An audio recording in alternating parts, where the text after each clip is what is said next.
Olá, eu sou o professor Osvanildo e nós vamos conversar hoje sobre frações. A fração é a representação matemática de um pedaço, de uma parte. A fração é formada por dois elementos, o de cima, que é o numerador, e o de baixo, que é o denominador. O de cima é chamado de numerador porque ele numera, ele enumera, ele diz quantos são. O de baixo é chamado de denominador porque ele denomina, quer dizer, ele dá nome. O numerador, que é o de cima, diz quantos pedaços você pegou, quantos pedaços iguais você pegou de um inteiro. O denominador, que é o de baixo, diz em quantos pedaços você cortou o inteiro. Então, se a gente fosse analisar com calma, a gente perceberia que inicialmente nós teríamos o denominador. Por quê? Porque eu tenho o inteiro e esse inteiro eu vou cortar em pedaços iguais. Quando eu corto esse inteiro em pedaços iguais, eu crio o denominador.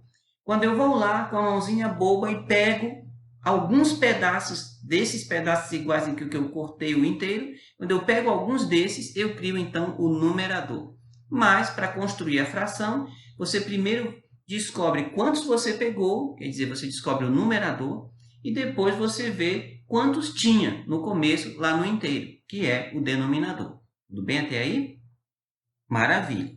Então, para você entender melhor, vamos analisar com mais calma alguns exemplos.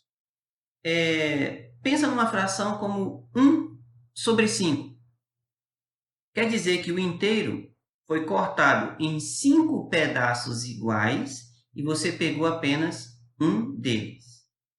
Se você tiver uma fração como 3 sétimos, quer dizer que você pegou o inteiro, cortou em 7 pedaços iguais e pegou 3 desses pedaços iguais. Daí o 3 sétimos.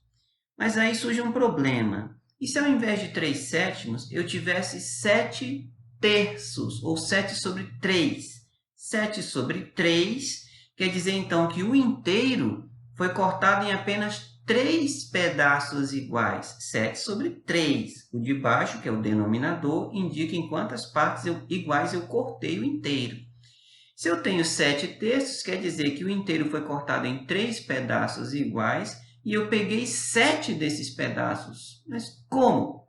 A ideia é a seguinte: se você cortou o inteiro em apenas 3 pedaços iguais, mas precisou pegar 7 deles, quer dizer que você pegou um inteiro, cortou em 3, pegou os 3. Você pegou 3 sobre 3, ou um inteiro.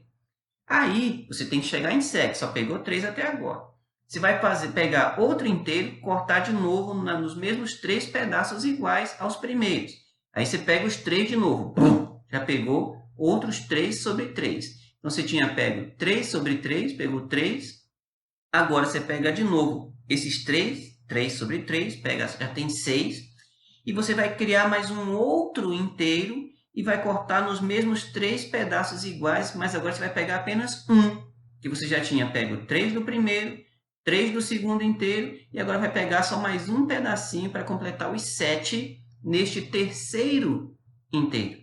Então, você teria os 7 terços, seriam 2 inteiros, de 3 terços, obviamente, e mais um pedacinho do último inteiro que você cortou em 3. Você teria 3 terços, mais 3 terços, mais 1 terço. Quer dizer, 3 mais 3, 6, mais 1, 7. 7 terços.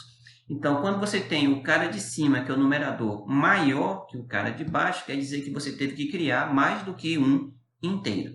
Tranquilo até aí? Então, o que foi que a gente aprendeu hoje? A gente aprendeu que fração representa um pedaço. Esse pedaço pode ser um pedaço menor que um inteiro, pode ser um pedaço igual a um inteiro, que é o caso de 3 terços, ou pedaços, mais do que um pedaço, né? mais do que um inteiro. Agora sim, né? Mais do que um inteiro. Pode representar aí 1, 2, 3 ou mais inteiros, no caso do 7 terços. No nosso próximo episódio, a gente vai conversar sobre como é que você dá nome para uma fração. Até mais!